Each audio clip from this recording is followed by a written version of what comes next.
نحمده ونصلي على رسوله الكريم أما بعد فأعوذ بالله من الشيطان الرجيم بسم الله الرحمن الرحيم فإن آمنوا بمثل ما آمنتم به فقد اهتدوا وإن تولوا فإنما هم في شقاق فسيكفيكهم الله وهو السميع العليم صبغة الله ومن أحسن من الله صبغة ونحن له عابدون صدق الله العظيم. அல்லாஹ் தஆலா கூறுகிறான், நபியை பார்த்து சஹாபாக்களை பார்த்து அல்லாஹ் சொல்லுகிறான், அவர்கள் அதாவது அந்த யூதர்களும் நஸ்ரானிகளும் நீங்கள் எதை கொண்டு ஈமான் கொண்டிருக்கிறீர்களோ அதை போன்று அவர்களும் ஈமான் கொள்வார்களானால் அவர்கள் நேர்வழி பெற்று விடுவார்கள். அவ்வாறு இல்லாமல் அவர்கள் புறக்கணித்து விடுவார்களேயானால், அதை விட்டும் திரும்பி விடுவார்களேயானால் நிச்சயமாக அவர்கள்தான் பிளவிலே இருக்கிறார்கள், பிரிவினைவாதத்தில் இருக்கிறார்கள். அல்லாஹ் அவர்களுடைய விஷயத்தில் உங்களுக்கு போதுமானவனாக இருக்கிறான். அவன் நன்றாக கேட்பவனும் நன்றாக அறிபவனுமாக இருக்கிறான். அல்லாஹுடைய சாயத்தை பூசிக்கொள்ளுங்கள். அல்லாஹுடைய சாயத்தை விட, சாயத்தால் அல்லாஹை விட மிக அழகானது வேறு எதுவும் இல்லை. நிச்சயமாக நாங்கள் அவனையே வணங்கக்கூடியவர்களாக இருக்கிறோம் என்றும் கூறிவிடுங்கள் என்று அல்லாஹ் நபியையும் சஹாபாக்களையும் பார்த்து கூறுகிறார். இந்த வசனத்தில் அல்லாஹ் ஜல்ல ஷானஹு தஆலா முதலாவதாக ஒரு விஷயத்தை தெளிவுபடுத்தி விட்டான். ரசூலுல்லாஹ் சஹாபாக்களை பார்த்து அல்லாஹ் சொல்லுகிறான், அந்த யூத நஸ்ரானிகள் தங்களையும் நாங்களும் ஈமான் கொண்டிருக்கிறோம் என்று அவர்கள் சொல்லுகிறார்கள், நாங்களும் அல்லாஹ்வை நம்பியவர்கள் தான் என்று சொல்லுகிறார்கள். ஆனால் ஈமான் என்பது எந்த ஈமான் கவனிக்கத்தக்கது, ஏற்கத்தக்கது, அல்லாஹ்விடத்திலே ஒப்புக்கொள்ளப்பட்டது என்பதை அல்லாஹ் இங்கே சுட்டி காட்டி விட்டான். அல்லாஹும் அல்லாஹ்வுடைய தூதரும் இன்னும் சஹாபாக்களும் எவ்வாறு ஈமான் கொண்டிருக்கிறார்களோ அந்த ஈமான் தான் அல்லாஹ்விடத்திலே அங்கீகாரத்திற்குரியது. அவர்களுடைய ஈமான் தான் முன்மாதிரியான ஈமானாக இருக்கிறது. அல்லாஹ்விடத்தில் அந்த ஈமான் தான் ஒப்புக்கொள்ளப்பட்டதாக, கவனிக்கத்தக்கதாக இருக்கிறது. அப்ப அவர்கள் எந்த நம்பிக்கையின் அடிப்படையில் வாழ்ந்திருக்கிறார்களோ, என்ன நம்பிக்கை கொண்டிருக்கிறார்களோ அவ்வாறே இவர்களிடத்திலும் நம்பிக்கை வர வேண்டும். அப்பதான் அவங்களுடைய ஈமான் அல்லாஹ்விடத்தில் அங்கீகாரம் பெறும். அப்ப சஹாபாக்கள் எந்த விஷயங்களில் எல்லாம் ஈமான் கொண்டிருக்கிறார்களோ அதுல எந்த கூடுதல் குறைவு செய்யக்கூடாது. இஹ்லாஸோடு, மன தூய்மையோடு அந்த அனைத்து விஷயங்களையும் ஈமான் கொள்ள வேண்டும். அதில் எந்த வித்தியாசமும் இருக்கக்கூடாது. அவ்வாறு வித்தியாசம் வந்து விட்டால் அது நிஃபாக், நயவஞ்சகத்தனமாக ஆகிவிடும். அல்லாஹ்வுடைய தன்மைகள், மலக்குமார்களுடைய விஷயத்தில், நபிமார்களுடைய விஷயத்தில், மேலும் வான வேதங்களுடைய விஷயத்தில், இன்னும் அந்த வேதங்கள்ல என்ன போதனைகள் சொல்லப்பட்டிருக்கிறதோ அந்த விஷயங்களில், இவைகளில் எல்லாம் ஈமான் சம்பந்தமாக, அல்லாஹ் ரசூல் மீது நம்பிக்கை கொள்வது சம்பந்தமாக என்னென்னவெல்லாம் சொல்லப்பட்டிருக்கிறதோ அவைகள் அனைத்தையும் ஈமான் கொள்ள வேண்டும், அனைத்தையும் முழுமையாக நம்ப வேண்டும். அதுதான் அல்லாஹ்விடத்திலே அங்கீகாரம் பெற்றதாக இருக்கிறது. அவைகளில் ஏதாவது சுய விளக்கங்களை சொல்லி மாற்றமான கருத்துக்களை அவர்கள் சொல்வார்களே ஆனால் அது அங்கீகரிக்கப்படாது, மறுக்கப்பட்டுவிடும். மலக்குமார்களுடைய விஷயத்திலேயோ அதே மாதிரி நபிமார்களுடைய விஷயத்தில அல்லாஹ் ஜல்ல ஷானஹு தஆலா அவர்களுக்கு என்ன அந்தஸ்தை வைத்திருக்கிறானோ, என்னென்ன தகுதிகளை வைத்திருக்கிறானோ அவைகளில் கூடுதல் குறைவு எதுவுமே செய்யக்கூடாது. கூட்டவும் கூடாது, குறைத்து விடவும் கூடாது. அதனால இந்த தவறான கொள்கை உடையவர்கள் பலர் இருக்கிறார்கள். அவர்கள் தங்களை ஈமானுடையவர்கள் என்று சொல்வார்கள், தாங்களும் ஈமான் உள்ளவர்கள் தான் என்று சொல்வார்கள். ஆனால் உண்மையான ஈமானை விட்டும் அவர்கள் குருடர்களாக இருக்கிறார்கள். நாவில் அவர்கள் ஈமானை வாதிடுகிறார்களே ஒழிய ஆனால் அவரிடத்தில் உண்மையான ஈமான் இருக்காது. இன்னும் சொல்ல போனால் சிலை வணங்கக்கூடியவர்கள் கூட தங்களை அவர்கள் நாங்கள் ஈமான் கொள்ளக்கூடியவர்கள், ஈமான்தார்கள் என்று தான் சொல்லிக் கொண்டிருந்தார்கள். ஏன்னா அல்லாஹ்வை அவங்க ஏற்றுக்கொண்டிருந்தார்கள். அல்லாஹ் குர்ஆன்ல சொல்லும் பொழுது அவரிடத்துல நீங்க கேட்டா வானத்திலிருந்து மழையை பொழிய வைப்பவன் யார், இந்த உலகத்தை படைத்தவன் யார் என்று சொன்னால் யகூலுன் அல்லாஹ் தான் என்று சொல்லுவார்கள். அப்ப அல்லாஹ்வை அவர்கள் நம்பி இருக்கிறார்கள். அதனால அவங்க தங்களை நாங்களே ஈமான் கொண்டிருக்கிறோம் என்று சொல்லுகிறார்கள். ஆனால் அந்த ஈமான் அங்கீகாரம் பெற்றதல்ல. காரணம், அவர்கள் அல்லாஹ்வுக்கு இணை வைத்துக் கொண்டு அல்லாஹ்வை ஏற்றிருக்கிறார். அப்ப இணை வைக்கக்கூடியவர்கள் அவர்கள் ஈமான்தாரிகளாக அங்கீகரிக்கப்பட மாட்டார்கள். அதே போல யூதர்களும் நஸ்ரானிகளும் இவர்களும் அப்படித்தான் சொல்லுகிறார்கள். நாங்கள் அல்லாஹ்வை ஏற்றவர்கள், அல்லாஹ்வுடைய தூதர்களை நம்பியவர்கள் என்று சொல்லுகிறார்கள். ஆனால் இவர்களுடைய ஈமான் எல்லாம் அல்லாஹ்விடத்தில் அங்கீகாரம் பெற்றதாக ஆகாது. ஏனென்று சொன்னால் இவர்கள் அல்லாஹ்வை நம்பி இருக்கிறார்கள், அல்லாஹ்வை ஏற்றுக்கொள்கிறார்கள் என்று இருந்தாலும் கூட அல்லாஹ்வுக்கு இணை வைக்கிறார்கள். முதலாவது விஷயம். அடுத்ததாக அல்லாஹ்வால் எதையெல்லாம் கொண்டு ஈமான் கொள்ள வேண்டும் என்று சொல்லப்பட்டிருக்கிறதோ அவைகள் அனைத்தையும் முழுமையாக அவர்கள் ஈமான் கொள்வதில்லை.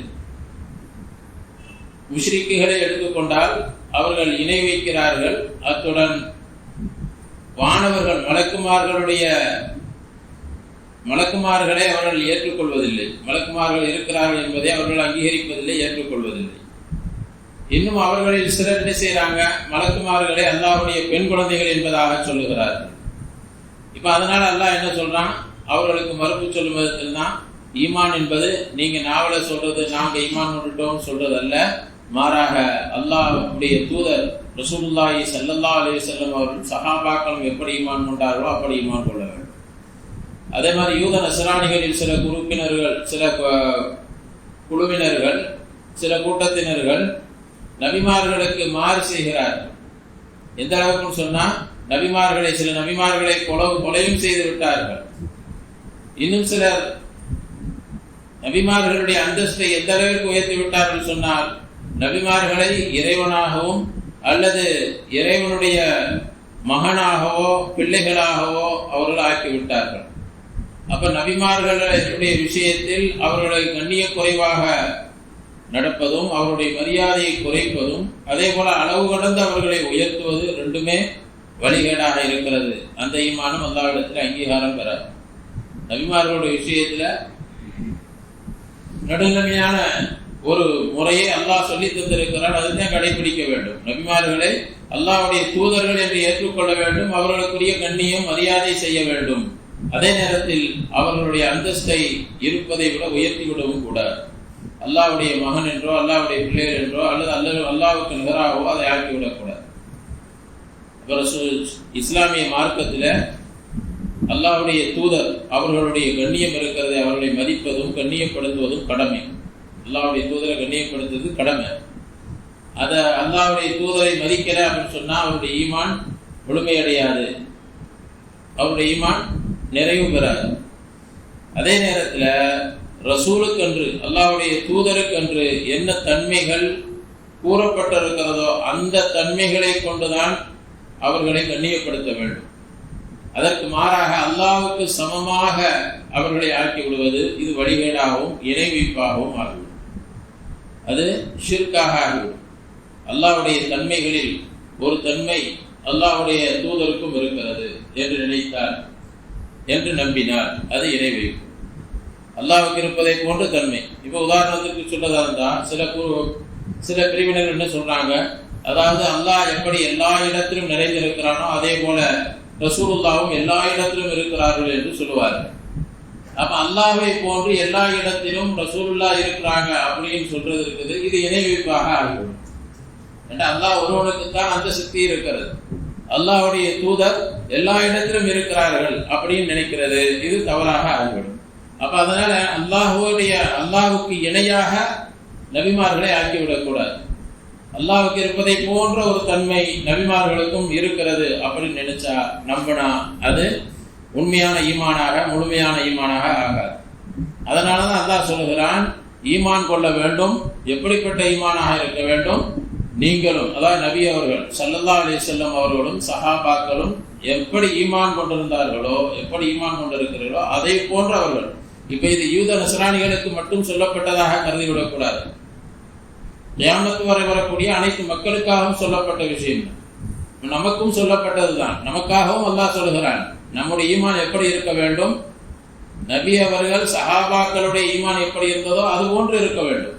அப்ப அவருடைய ஈமானை பற்றி நாம் அறிய வேண்டும். அவர்கள் எப்படி ஈமான் கொண்டிருந்தார்கள், அல்லாஹ்வை பற்றி எப்படி நம்பியிருந்தார்கள், மலக்குமார்களை பற்றி எப்படி நம்பியிருந்தார்கள், மறுமை நாளை பற்றி என்ன நம்பிக்கை அவர்களுக்கு இருந்தது, அதே போல சஹாபாக்களுடைய விஷயத்தில் என்ன நம்பிக்கை இருந்தது, எல்லாவற்றையும் அவர்கள் எப்படி நம்பியிருந்தார்களோ அது போன்றுதான் ஈமான் கொள்ள வேண்டும். அதுக்கு மாற்றமான ஈமான் இருக்கிறது, அது அல்லாஹ்விடத்துல அங்கீகாரம் பெறாது. நம்ம சில பிரிவினர்கள் இறுதி நபித்துவத்தை மறுக்கிறார்கள். ரசூலுல்லாஹ்வை ஏற்றுக்கொள்கிறோம், அவங்களும் நபிதான், ஆனா அதற்கு பின்னால சில நபிமார்கள் வருகிறார்கள் என்று சொல்லக்கூடிய ஒரு கூட்டத்தினர்கள் இருக்கிறார்கள். காதியானிகள் அவங்க மிர்சா குலாம் முகமது என்பவனை நபியாக அங்கீகரித்தார்கள், ஏற்றுக்கொண்டார்கள். இப்ப அவங்க கொஞ்சம் மாற்றமாக என்ன செய்யறாங்க, ரசூலுல்லாஹ் தான் இறுதி நபி, அதுல என்ன செய்ய சொன்னா மக்களுக்கு மத்தியில் கடுமையான எதிர்ப்பு வருதுன்றோன்னு இப்ப என்ன செய்யறாங்க அப்படின்னு சொன்னா, அந்த நபிக்கு அடுத்து நபிக்கு ஸல்லல்லாஹு அலைஹி வஸல்லம் அவர்கள் இறுதி நபி தான், அதற்கு பிறகு வரக்கூடிய நபிமார்களுடைய விஷயத்துல அதற்கு சில பட்ட பெயர்களை சுட்டிக் கொண்டு அவர்கள் அதை நபியாக அங்கீகரித்தார். அதாவது இப்ப உதாரணமாக சில பேர் என்ன சொல்றாங்க அப்படின்னு சொன்னா, லில்லி நபி, அதாவது ஒரு நிழல் நபி அப்படின்னு சொல்றாங்க, நபி மாதிரி அப்படிங்கிற மாதிரி கொண்டு வந்துடுறாங்க. இப்படி நபிக்கு வேற பெயர்களை சுட்டி அவர்களை நபியாக ஆக்க முற்படுகிறார்கள். இவர்களும் ஈமான்தாரிகளாக கருதப்பட மாட்டார், இவருடைய ஈமான் அங்கீகரிக்கப்பட மாட்டார். இறுதி நபி முகமது ஸல்லல்லாஹு அலைஹி வஸல்லம் அவர்கள் தான். அவர்களுக்கு பிறகு எந்த நபியும் எந்த விதத்திலும் நபியாக யாரும் வர முடியாது அப்படின்னு முழுமையாக நம்பணும். ரசூலுல்லாஹ்வுக்கு பிறகு யாரும் எந்த தோற்றத்திலும் எந்த விதத்திலும் நபி என்ற பெயரில் வர முடியாது. இதுதான் முஸ்லிம்களுடைய நம்பிக்கையாக இருக்க வேண்டும். அப்ப இப்படி ஏதாவது ஒரு விளக்கங்களை சொல்லி இவங்க சுய விளக்கங்களை சொல்லி ஒரு விஷயத்தை மார்க்கத்தில் இல்லாத புகுத்துவார்களே, ஆனால் அது அந்த ஈமான் அங்கீகரிக்கப்படாது. அதே மாதிரி ஆகிரத்தினுடைய விஷயத்துல மறுமை நாள், மௌத்துக்கு பின்னாடி ஒரு வாழ்க்கை இருக்குதா இல்லையா? சில பேர் அல்லாஹ்வை நம்புறாங்க, இபாதத்துகள் செய்யறாங்க, தொழுகிறாங்க, எல்லாம் செய்வாங்க. ஆனால் விஞ்ஞான ரீதியாக அவர்கள் சிந்தித்து பார்க்கக்கூடியவர்கள், அறிவுபூர்வமான சிந்தனை உள்ளவர்கள். அது அறிவுக்கு ஏற்று இருக்கிறதா என்று மட்டும் பார்ப்பார்கள். அறிவுக்கு எது புலப்படுகிறதோ அதை ஏற்றுக்கொள்வார்கள். அறிவுக்கு புலப்படாத ஒரு விஷயம் இருந்தால் அதற்கு ஏதாவது வேறொரு விளக்கங்களை சொல்லி, அதாவது அறிவுக்கு பொருத்தமான ஏதாவது ஒரு விளக்கத்தை அதுக்கு சொல்லி அதை என்ன செய்வாங்க, மக்களுக்கு மத்தியிலே கொண்டு போய் சேர்ப்பார். நாங்க இதை அறிவுக்கு தோதுவாக மாற்றிவிட்டோம் என்று பெருமைப்பட்டுக் கொள்வார். ஆனா அறிவுக்கு தோதுவாக அந்த விஷயங்களை அல்லாஹ்வும் ரசூலும் சொன்னதை இவர்கள் தங்களுடைய அறிவுக்கு தோதுவாக மாற்றி கருத்துக்களை சொல்வார்களே, ஆனால் அதுவும் அந்த ஈமானும் அங்கீகரிக்கப்பட்டதல்ல. அதே மாதிரி தான் இந்த மாதிரி மறுமையினுடைய விஷயத்திலும் சரி, மௌத்துக்கு பின்னால் உள்ள அந்த வாழ்க்கை விஷயத்தில், மௌத்துக்கு பின்னால் எழுப்பப்படக்கூடிய விஷயத்தில், இதில் என்னன்னா சில பேர் விஞ்ஞான பூர்வமாக சில விளக்கங்களை சொல்லி இதை உண்மையான முறையில் நேரடியாக இப்படிலாம் உடல் எழுப்பப்பட மாட்டாது, அழிந்து போன உடல் அப்படிங்கிறதுக்கு வேற விளக்கங்களை என்னமோ நிறைய சொல்லி இருக்கிறாங்க. இப்ப இதை மாதிரி விளக்கங்களை சொல்றது உண்மையிலேயே நாம் இறந்து போனவர்கள் ஒவ்வொருவரும் மௌத்துக்கு பின்னால் இந்த உடல் கொடுக்கப்பட்டு, திரும்ப அவர்களுக்கு உடல் கொடுக்கப்பட்டு, உயிர் ஊதப்பட்டு அவர்கள் திரும்ப எழுப்பப்படுவார்கள், நாம் ஒவ்வொருவரும் எழுப்பப்படுவோம் என்பதை முழுமையாக ஏற்றுக்கொள்வது. இதுக்கு வேற விளக்கங்களை சொல்லி வியாக்கியானங்களை சொன்னா அது ஈமான் கிடையாது, அவர்கள் மூமினாக கருதப்பட மாட்டார்கள்.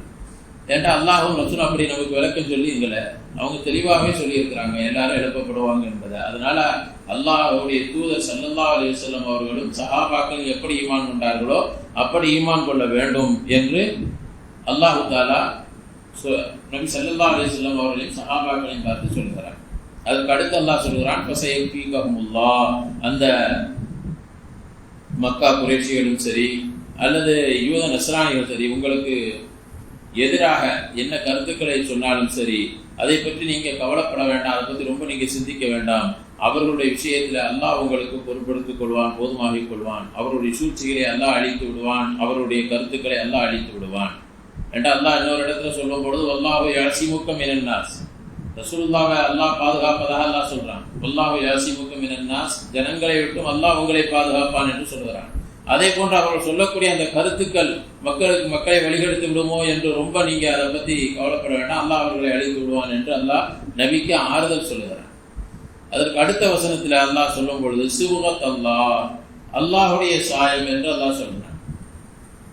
அப்போ அல்லாஹ் ஜல்ல ஷானஹு தஆலா நபி அவர்களுக்கு ஒரு வாக்குறுதியை கொடுத்துட்டான். ஃபஸயக்ஃபீகஹுமுல்லாஹ், அவருடைய விஷயத்துல அல்லாஹ் உங்களுக்கு பொறுப்பெடுத்துக் கொள்வான், நீங்க ரொம்ப அதை பத்தி சிந்திக்க வேண்டாம், நீங்க உங்க வேலையை செஞ்சுக்கிட்டே இருங்க, அல்லாஹ் எதை எப்படி அழிக்கணுமோ அதை அழித்து விடுவான் என்று அல்லாஹ் சொல்லிவிட்டான். அதற்கு அடுத்த வசனத்தில் அல்லாஹ் சொல்லும் பொழுது சிவுகத் அல்லாஹ், அல்லாஹ்வுடைய சாயம் என்று அல்லாஹ் சொல்லுகிறான். அல்லாஹ்வுடைய சாயம்டா என்ன அப்படிங்கிறதுக்கு குர்ஆனுடைய விரிவுரையாளர் சொல்லும் பொழுது அல்லாஹ்வுடைய தீன் இஸ்லாம் என்பதாக சொல்லுகிறார். அல்லாஹ்வுடைய சாயம் என்பது அல்லாஹ்வுடைய தீனாக இருக்கிறது. இப்னு அப்பாஸ் ரலியல்லாஹு தஆலா அன்ஹு அவங்க சொல்றாங்க, நஸ்ரானிகளும் அதாவது கிறிஸ்தவர்கள் இருக்கிறாங்களே, அவங்களுக்கு குழந்தை பிறந்துச்சு அப்படின்னு சொன்னா, ஏதாவது குழந்தை பிறந்துச்சு அப்படின்னு சொன்னா 7 நாட்கள் கழிந்த பிறகு அவர்கள் அவர்களை ஒரு தண்ணீர்ல முக்குவாங்களாம். அந்த தண்ணீருக்கு பேர் மஹமூதியா அப்படின்ற ஒரு தண்ணீர் அவங்க வச்சிருப்பாங்க. அந்த தண்ணீர்ல முக்குவாங்க. அப்ப அந்த தண்ணீர் சாயம் கலந்திருக்கும். அதுல முக்கி அவர்களை முழுமையாக முழுக்கி விடுவாங்க. அவங்கள சுத்தப்படுத்தி விட்டோம் என்று சொல்வார்கள். அந்த தண்ணீரை முக்கி எடுத்துட்டா அவங்க சுத்தமாயிட்டாங்க, அவங்க உண்மையான கிறிஸ்தவராக நஸ்ரானியாக ஆகிவிட்டார். இப்போது அவர் உண்மையான நஸ்ரானியாக ஆகிவிட்டார் என்று அவர்கள் சொல்வார்கள். இப்பதான் அவர் உண்மையான நஸ்ரானி என்பதாக அவர்கள் சொல்வார். அப்ப அல்லாஹ் ஜல்ல ஷானஹு தஆலா, அதாவது அவங்க கத்னா செய்ய மாட்டாங்க. கத்னா என்பது ஒரு சுத்தப்படுத்தக்கூடிய ஒன்று என்பதாக மார்க்கம் சொல்லுகிறது. இப்ப அதற்கு பதிலாக என்ன செய்வாங்க, அந்த கத்னாவுடைய வேலை இது செய்துவிடும், அதனால அவங்க சுத்தப்படுத்தி விட்டோம், அவர்கள் நஸ்ரானியாக கிறிஸ்தவராக மாறிவிட்டார் என்பதாக சொல்வார்கள். அல்லாஹ் சொல்லுகிறான், அதுக்கு பதிலாகத்தான் சொல்லுகிறான் சிவுகத் அல்லாஹ், அதாவது அல்லாஹுடைய சாயம் இருக்கிறது, அதாவது தீனுல் இஸ்லாம், இதுதான், இந்த சாயம் தான் உண்மையானது, இதுதான் சிறந்தது. அல்லாஹ்வுடைய சாயம் அதாவது இஸ்லாம் தான் சிறந்ததாக இருக்கிறது. நீங்க செய்யற மாதிரி சாயத்துல தண்ணீர்ல முக்கிய எடுத்தோன்னு சுத்தமாகிறது அப்படிங்கிறதுலாம் அது சிறந்தது கிடையாது.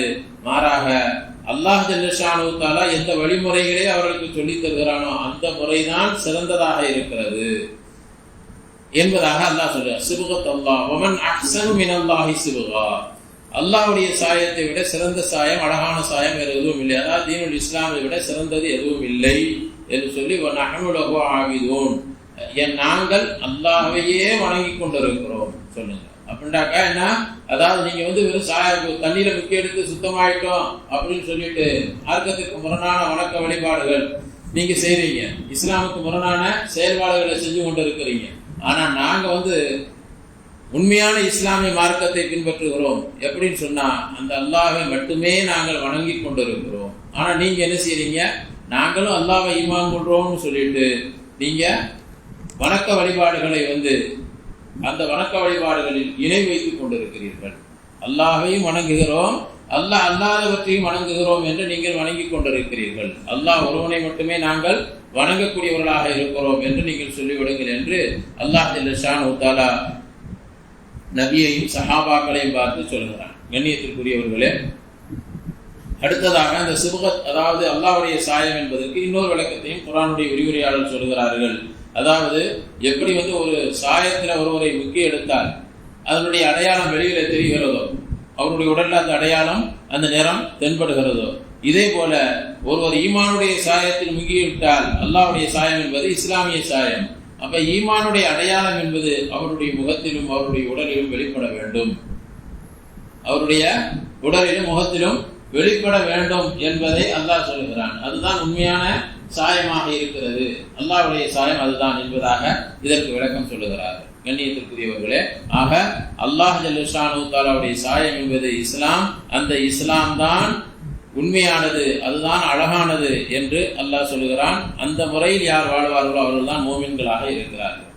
அதற்கு அடுத்த வசனத்திலே அல்லாஹ் சொல்லுகிறான், குல் நபியே நீங்க அவங்களுக்கு சொல்லுங்க, அத்துஹாஜூனனா ஃபில்லாஹ், அத்துஹாஜூனனா ஃபில்லாஹ், அல்லாஹ்வுடைய விஷயத்தில் நீங்கள் எங்களிடத்தில் தர்க்கம் செய்கிறீர்களா, வாதிட்டுக் கொண்டிருக்கிறீர்களா? வஹுவ ரப்புனா வ ரப்புக்கும், அவன்தான் எங்களுடைய ரப்பாகவும் உங்களுடைய ரப்பாகவும் இருக்கிறான். அல்லாஹ் தான் எங்களுக்கும் ரப்பு உங்களுக்கும் ரப்பாக இருக்கிறான். அவனுடைய விஷயத்தில் நீங்க எங்கள்கிட்ட வாதிடுகிறீர்களா என்று நபியை நீங்க அவங்கள்ட்ட சொல்லுங்க. வலனா ஆழ்மாலுனா வழக்கும் ஆழ்மாலுக்கும், எங்களுடைய அமல் எங்களுக்கு உரியது, உங்களுடைய அமல் உங்களுக்கு உரியது. அதாவது எங்களுடைய அமலுக்குரிய பகரத்தை நாங்கள் பெற்றுக்கொள்வோம், உங்களுடைய செயலுக்குரிய பகரத்தை நீங்க பெற்றுக்கொள்வீர்கள். நாங்கள் அவனுக்கு முழுமையாக அல்லாஹ்வுக்கே உரித்த விதத்தில் இஹ்லாஸோடு செயல்படக்கூடியவர்களாக இருக்கிறோம். அல்லாஹ்வுக்கு மார்க்கத்தை நாங்கள் தூய்மையாக்கக்கூடியவர்கள், முழுமையாக தூய்மையாக்கக்கூடியவர்களாக இருக்கிறோம் என்று நீங்கள் அவரிடத்தில் சொல்லிவிடுங்கள். அதாவது இந்த யூதர்கள் நஸ்ரானிகள்லாம் என்ன சொன்னாங்க அப்படின்னு சொன்னா, நபி இடத்தில் வந்து வாதிட்டு கொண்டிருந்தார்கள், நாங்கள் தான் உங்களை விட அல்லாஹ்வுக்கு ரொம்ப நெருக்கமானவர்கள், அல்லாஹ்வுக்கு நாங்க தான் என்ன ரொம்ப நெருக்கமானவர்கள், நாங்க வந்து அல்லாஹ்வுடைய பிள்ளைகளாக இருக்கிறோம், அல்லாஹ்வுக்கு ரொம்ப பிரியமானவர்களாக இருக்கிறோம் என்று சொன்னாங்க. மேலும் அவங்க என்ன சொன்னாங்க அப்படின்னு சொன்னா, எங்களுடைய மூதாதையர்கள் முந்தி வந்தவர்கள், எங்களுடைய மூதாதையர்கள் தான் முந்தி வந்தது, எங்களுடைய வேதங்கள் முந்தி வந்துச்சு, எங்களுடைய நபிமார்கள் முந்தி வந்தவங்க, அதனால நாங்க தான் என்ன செய்ய அல்லாஹ்வுக்கு ரொம்ப நெருக்கமானவங்க, முன்னால வந்தவங்க நாங்க தான், முதல்ல வந்தவங்க நாங்க தான், அதனால நாங்க தான் நெருக்கமானவர்கள், அல்லாஹ்வுக்கு ரொம்ப நெருக்கமானவர்கள் நாங்க தான். மேலும் நாங்க வந்து சிலைகளையும் வணங்குறது இல்லை, ஏன்னா யூத நஸ்ரானிகள் சிலை வணக்கம் செய்யறது இல்லை, சிலை வணக்கம், அதனால நாங்க தான் அல்லாஹ்வுக்கு ரொம்ப ரொம்ப நெருக்கமானவர்கள் என்று அவங்க சொல்லிக் கொண்டிருந்தாங்க.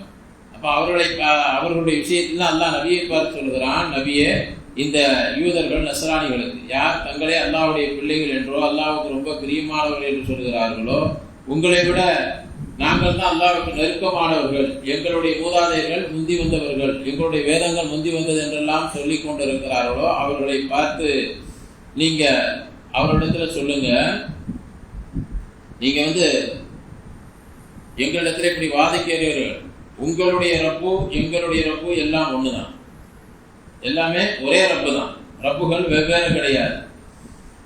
அப்ப அந்த ரப்பு தான் நாங்க வணங்கி கொண்டு இருக்கிறோம், நாங்க அந்த ரப்பை தான் வணங்குகிறோம். நீங்க சொல்றீங்க நாங்க தான் அவங்களுக்கு நெருக்கமானவங்கன்னு சொல்றீங்க, ஆனா நீங்க வாதிடுவது இருக்கிறது இது பொருத்தமானது அல்ல. ஏன்னு சொன்னா, நீங்க முந்தி வந்ததன் காரணமாக அல்லாஹ்வுக்கு நெருக்கமாகி விடுவோம் அப்படின்னு சொல்றது இருக்குது, அல்லாஹ்வுக்கு நெருக்கமானவன் சொல்றது அது சரியான வாதம் அல்ல. நாங்க முந்தி வந்தவங்க அதனால நாங்க நெருக்கமானவர்கள் அப்படின்னு சொல்றது சரியான வாதம் அல்ல. ஒருவருடைய மார்க்கம் உங்களுடைய தீன் பழையதாக இருக்கிறது, முந்தி வந்ததாக இருக்கிறதுங்கிறதுனால அது வந்து நீங்க சிறந்தவர்களாக ஆகிவிட முடியாது. ஏன் அப்படின்னு சொன்னா, எப்போ வந்து இஸ்லாம் வந்து விட்டதோ அப்போ உங்களுடைய பழைய தீன் எல்லாம் மார்க்கம் எல்லாம் அழிந்து விட்டது, அது இல்லாமல் போய்விட்டது, அது செயலற்று போய்விட்டது. அப்படி இருக்கும் பொழுது இப்போ வந்து அல்லாஹ்விடத்தில் அங்கீகாரம் பெற்றது மார்க்கம் வந்து எதுன்னு சொன்னா இஸ்லாம் மட்டும்தான். அல்லாஹ்வுடைய தூதர் முஹம்மது ஸல்லல்லாஹு அலைஹி வஸல்லம் அவர்களை ஈமான் கொள்வதுதான் அல்லாஹ்விடத்தில் அங்கீகாரம் பெற்று இருக்கிறது. அப்படி இருக்கும் பொழுது நீங்க வந்து நாங்க நெருக்கமானவர்கள் என்று சொல்வதில் எந்த அர்த்தமும் கிடையாது, அதற்கு எந்த ஆதாரமும் கிடையாது. முந்தி வந்ததனால் நாங்க சிறந்தவர்கள், நாங்க தான் உயர்ந்தவர்கள் என்று சொல்வதற்கு எந்த ஆதாரமும் இல்லை. அதனால நீங்க சொல்வதான் எங்களுடைய, அதுக்கு பிறகு சொல்லுங்க நபியே, எங்களுடைய அமல் எங்களுக்கு, நாங்க செஞ்ச அமலுக்குரிய பலன் எங்களுக்கு நிச்சயமாக கிடைக்கும், நாங்க செய்யறது எங்களுக்கு, நீங்க சொல்ற மாதிரி உங்களுக்கு நீங்க அல்லாஹ்வுக்கு நெருக்கமானவங்க அப்படின்னு சொல்றாருந்தா அது உங்களுக்குரிய கூலி உங்களுக்கு மறுமையில எப்படி இருக்குன்னு தெரிஞ்சுக்கணும், உங்களுக்குரிய கூலி உங்களுக்குரியது. ஆனா நாங்க வந்து என்னன்னு சொன்னா முஃப்லிஸ்ங்களாக, நாங்கள் இஹ்லாஸ் உள்ளவர்களாக இருக்கிறோம், நாங்கள் இஹ்லாஸோடு செயல்பட்டு கொண்டிருக்கிறோம் என்று நபியை நீங்க சொல்லிவிடுங்கள். ஏன் அப்படின்னு சொன்னா, இதை வந்து அல்லாஹ் எச்சரிக்கிறான், ஒரு எச்சரிக்கை அவர்களுக்கு சொல்லுறான், நீங்க வந்து இஹ்லாஸ் இல்லாமல் செயல்படுகிறீர்கள். யாரை சொல்றான்? அந்த யூத நஸ்ரானிகளை பார்த்து அல்லாஹ் சொல்றான், நபியை சொல்லியிருங்க, நாங்க முஃப்லிஸீன்கள், அதாவது இஹ்லாஸோடு செயல்பட்டு கொண்டிருக்கிறோம், மார்க்கத்தை அல்லாஹுக்கு மட்டும் தூய்மையாக ஆக்கி கொண்டிருக்கிறோம். ஆனா நீங்க என்ன செய்றீங்க, நீங்க அல்லாஹ்வுக்கு ரொம்ப நெருக்கமானவன்னு சொல்றீங்கல்ல, அல்லாஹ்வுக்கு நெருக்கமானவன்னு சொல்றீங்கல்ல, ஆனா நீங்க என்ன செய்யுங்க, அதுல கலப்படம் செய்து விடுறீங்க, மார்க்கத்துல கலப்படம் செஞ்சிடுறீங்க. உண்மையான இஹ்லாஸ் எது அப்படின்னு சொன்னா, அல்லாஹுக்காக, அதாவது அல்லாஹுக்காக உள்ள செயல்களை படைப்பினங்களுக்காக ஆக்கிவிடக்கூடாது, அல்லாஹுக்காக செய்ய வேண்டிய செயல்களை படைப்பினங்களுக்கு அதை ஆக்கிவிடக்கூடாது. அப்படி இருந்தா தான் அது இஹ்லாஸ். ஆனா நீங்க என்ன செய்றீங்கன்னு சொன்னா, அல்லாஹ்வுடைய படைப்புகளையும் அல்லாஹ்வுக்கு இணையாக ஆக்கி விடுகிறீர்கள்.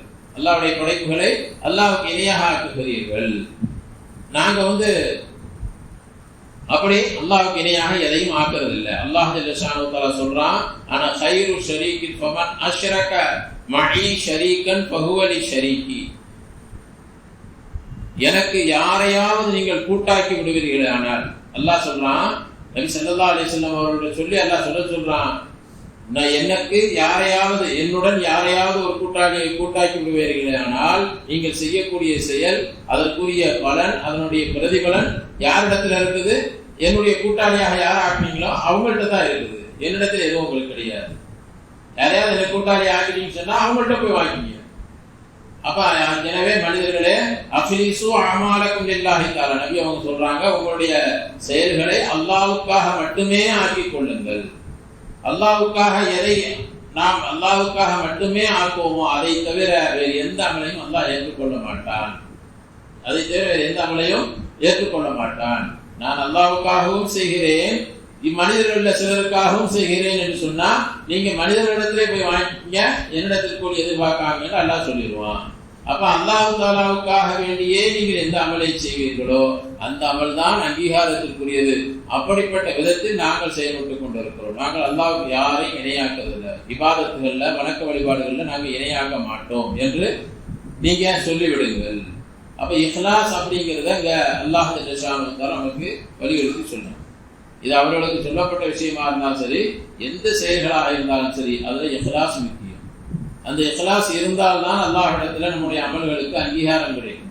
இஹ்லாஸ் இல்ல, மன தூய்மை அதுல இல்ல, அல்லாஹ்வுடைய பொருத்தம் மட்டுமே நோக்கமாக இல்ல, பிறருடைய புகழும் பிறர் நம்மை பாராட்ட வேண்டும் என்ற எண்ணமும் அதுல கலந்துருச்சு அப்படின்னு சொன்னா அந்த செயல்களுக்கு அல்லாஹ்விடத்துல எந்த கூலியும் கிடைக்காது. ஜுனைத் பக்தாதி ரஹ்மத்துல்லாஹி அலைஹி சொல்றாங்களா, இஹ்லாஸ் அப்படின்னு சொன்னா என்ன? அல் இஹ்லாஸு சிர்ரும் பைனல் அப்தி வ பைனல்லாஹி தஆலா. இஹ்லாஸ் என்பது அல்லாஹ்வுக்கும் அடியானுக்கும் மத்தியில் உள்ள ஒரு ரகசியம். இஹ்லாஸ் சொன்னா என்ன?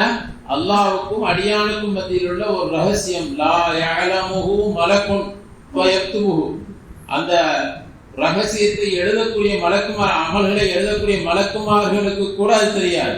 அவங்க வெளிரங்கமான அமலத்தான் எழுதுவாங்க, நாம் செய்யக்கூடிய அமல்களை தான் எழுதுவாங்க. அது இஹ்லாஸோடு செய்யப்பட்டதா இஹ்லாஸ் இல்லாமல் செய்யப்பட்டதா என்பது அவங்களுக்கு தெரியாது. அதனால நாளைக்கு மறுமைக்கு அந்த அமல்கள் பட்டியல்லாம் வரும். அல்லாஹ்வுக்கு முன்னால நாம செஞ்ச தொழுகை நோன்பு எல்லாம் வரும். அப்ப அல்லாஹ் என்ன செய்வான்? இது எனக்காக செய்யப்பட்டது இல்லை அப்படிங்கிற அங்கதான் சொல்லுவான். அங்க மலக்குமார்களுக்கு தெரியாது. மலக்குமார்களுக்கு அவங்க அமல் செஞ்சதை எழுதுவாங்க, வெளிரங்கமான அமல்களை தான் எழுதுவாங்க. இந்த உள்ளத்தினுடைய எண்ணங்களை மலக்குமார்களால் அறிய முடியாது. அப்ப இஹ்லாஸ்ங்கிறது எங்க உள்ளது? உள்ளத்தில் உள்ளது. அப்ப என்னுடைய உள்ளத்தினுடைய இந்த எண்ணங்கள் அல்லாஹ்வுக்கும் அடியானுக்கும் மத்தியில் உள்ள ஒரு ரகசியம் என்று சொன்னாங்க. மலக்குமார்களுக்கும் தெரியாது. அதே போல வலா ஷைத்தானும் யுஸிரு, ஷைத்தானும் அதை அறிய மாட்டான். இவர் இஹ்லாஸை செயல்படுறாரா இல்லையாங்கிறது ஷைத்தானுக்கும் தெரியாது. அதை கெடுக்கிறதுக்கு, இவருடைய இஹ்லாஸை கெடுக்கிறதுக்கு அவனால முடியாது. இஹ்லாஸை கெடுக்கிறதுக்கு ஷைத்தானால முடியாது. அந்த இஹ்லாஸை பற்றி மலக்குமார்கள் அறியவும் மாட்டார். அப்ப ஷைத்தானுக்கும் தெரியாது, மலக்குமார்களுக்கும் தெரியாத ஒரு ரகசியம் அல்லாஹ்வுக்கும் அடியானுக்கும், செய்யக்கூடியவருக்கும் அந்த அமலை செய்யக்கூடியவருக்கும் அல்லாஹ்வுக்கும் மட்டுமே தெரியும். அந்த இஹ்லாஸ்ங்கிறது அந்த ரகசியம் தான். நான் யாருக்காக செஞ்சேன் அப்படிங்கிறது எனக்கு தெரியும், அடுத்து யாருக்கு தெரியும்? அல்லாஹ் ஒருவனுக்கு தான் தெரியும். இப்படிப்பட்ட இஹ்லாஸ் இருந்தால் தான் நம்முடைய அமலுக்கு அல்லாஹ்விடத்துல அங்கீகாரம் கிடைக்கும். அப்ப அந்த இஹ்லாஸ் என்ன இருக்கணும்? அல்லாஹ்வுக்காக மட்டுமே இருக்கணும் அப்படின்னு சொன்னாங்க. நபி ஸல்லல்லாஹு அலைஹி வஸல்லம் சொன்னதாக ஒரு ஹதீஸ் இருக்குது. நபி அவங்க சொல்றாங்க, ஜிப்ரீல் அலைஹிஸ்ஸலாத்தை இஹ்லாஸை பற்றி கேட்டேன், அது என்ன என்று கேட்டேன். அப்ப ஜிப்ரீல் அலைஹிஸ்ஸலாம் சொன்னாங்க, ஸஅல்து ரப்பல் இஸ்ஸத்தி அனில் இஹ்லாஸ். நான் ரப்பிடத்துல போய் கேட்டேன், இஹ்லாஸ்னா என்னன்னு கேட்டேன். மாஹுவ இஹ்லாஸ்னா என்னன்னு கேட்டேன். அல்லாஹ் சொன்னான், சிர்ரும் மின் சிர்ரி, அது என்னுடைய ரகசியத்திலிருந்து ஒரு ரகசியம். இஹ்லாஸ் என்பது என்னுடைய ரகசியத்திலிருந்து ஒரு ரகசியம். இஸ்தௌதஅதுஹு கல்ப மன் அஹ்பப்துஹு மின் இபாதி, என்னுடைய அடியார்களிலிருந்து யாரை நான் நேசிக்கிறேனோ அவருடைய உள்ளங்களில் அதை போட்டு விடுகிறேன் என்று அல்லாஹ் சொன்னதாக ஜிப்ரீல் அலைஹிஸ்ஸலாம் ரசூலுல்லாஹ்ட்ட சொன்னாங்க. அப்ப அதனால அந்த இஹ்லாஸ் அப்படிங்கிறது கல்பு சம்பந்தப்பட்டது, வேற யாருக்கும் தெரியாது. அதனால அந்த இஹ்லாஸ் இருக்கணும் உள்ளத்துல. அல்லாஹ்வுக்காக, அல்லாஹ்வுடைய பொருத்தத்திற்காக மட்டுமே அப்படிங்கிறது எண்ணம் இருக்க வேண்டும். அப்படி இருந்தால் தான் அந்த அமல் தான் என்ன ஆகும்? அல்லாஹ்விடத்துல அங்கீகாரம் பெற்றது. அதனால அந்த யூத நஸ்ரானிகளுக்கு அல்லாஹ் சொல்றான், நீங்க எங்களுடைய ரப்பு, நீங்க வாதிடுறீங்க ரப்புடைய விஷயத்துல, நாங்க தான் அல்லாஹ்வுக்கு நெருக்கமானவங்க, நாங்க தான் தூய்மையானவர்கள் என்று சொல்றீங்க. எங்களுடைய அமல் எங்களுக்கு, உங்களுடைய அமல் உங்களுக்கு. நாங்க இக்லாஸோடு செயல்படுறோம், அல்லாஹ்வை மட்டுமே நோக்கமாக கொண்டு செயல்படுறோம். ஆனா உங்கள்கிட்ட அந்த இக்லாஸ் இல்லை. அதனால உங்களுடைய அமல்களுடைய விஷயம் நாளைக்கு மறுமையில தீர்ப்பாங்க, முடிவு தெரியும். யார் அல்லாஹ்வுக்கு நெருக்கமானவங்கிறது அங்கு தெரியும் என்று நீங்கள் சொல்லிவிடுங்கள் என்று அல்லாஹ் அவர்களுக்கு சொன்னான். எனவே கண்ணியத்திற்குரியவர்களே, இப்ப இது அவர்களுக்கு சொல்லப்பட்டது என்பதை மட்டும் நினைத்து விடக்கூடாது. இது நமக்கும் அல்லாஹ் சேர்த்து தான் சொல்லுகிறான். அதாவது எந்த அமலா இருந்தாலும், யாருடைய அமலா இருந்தால் யாரை பற்றியும் அவர் சிறந்தவர் நான் சிறந்தவர் என்று யாரையும் முடிவு செய்து விட முடியாது. அவர்களுடைய அமல் அவர்களுக்குரியது, அவர்கள் செய்யக்கூடிய அமல் அவர்களுக்குரியது. தவறுகள் இருந்தால் நாம் சுட்டிக்காட்டணும், அவ்வளவுதான். நான் என்னுடைய அமல் சிறந்ததுன்னு நினைக்கிறது இருக்கிறது இது தவறு. என்னுடைய அமலுக்குரிய கூலி என்ன, அதுல எவ்வளவு இக்லாஸ் இருக்கு, மன தூய்மை இருக்குங்கிறது எங்க தெரியும்? நாளைக்கு தான் தெரியும், அல்லாஹ்விடத்துல தான் தெரியும். அதனால நாம எந்த அமல் செய்வதாக இருந்தாலும் இக்லாஸோடு செய்ய வேண்டும், அல்லாஹ்வுடைய பொருத்தத்திற்காக மட்டுமே செய்ய வேண்டும்.